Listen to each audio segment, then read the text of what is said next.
from yesterday, and then we'll look at something new.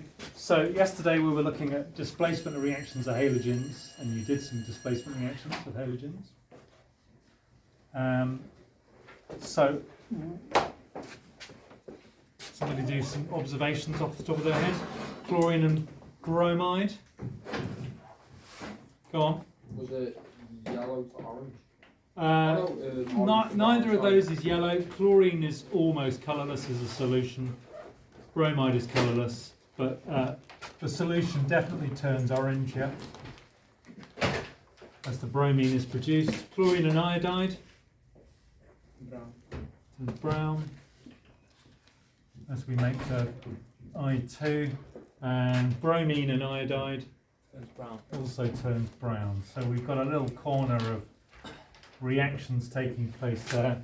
Bromine and chloride, no visible change. We're adding something coloured to the solution. The bromine is orange and iodine is brown, so when we add those coloured solutions to our chloride, we would expect the resulting solution to be coloured in the same way, still a bit orange or still a bit brown, but there's no change to the colours. So one way of looking at this table is by looking at it from the halogens point of view. So if I look at it from chlorine's point of view, chlorine reacts with both bromide and iodide, whereas iodine doesn't react with anything. So clearly chlorine is the more reactive. That will be a GCSE way of looking at things.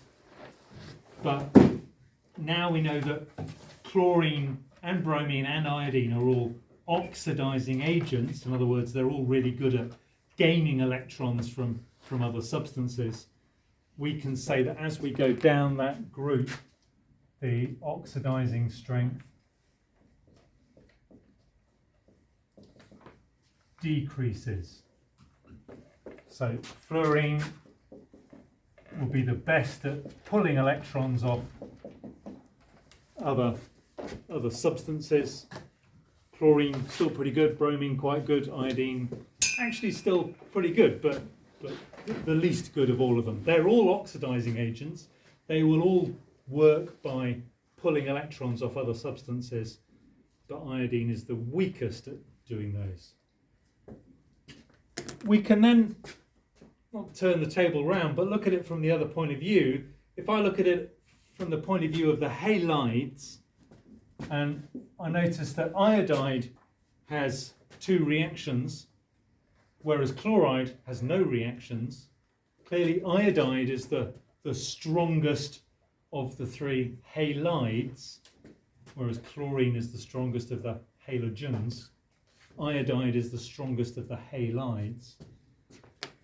Of course, iodide works by losing electrons, so it's a reducing agent. So we can then think about reducing strength. But this time we're looking at halides. So as we go down the group of halides, hang on, let me finish that sentence. The reducing strength increases. Yeah, go for it. Minus 2e minus. Where have I gone? 2e minus there. Thank you. Nice spot. Okay, so that was all in yesterday. It was yesterday we did that, wasn't it? Yesterday's lesson. So, and as I say, we will come back to the varying reducing strength of the halides. We'll look at that on Thursday, and some quite interesting reactions with conch sulfuric acid. Okay. Any questions on anything there?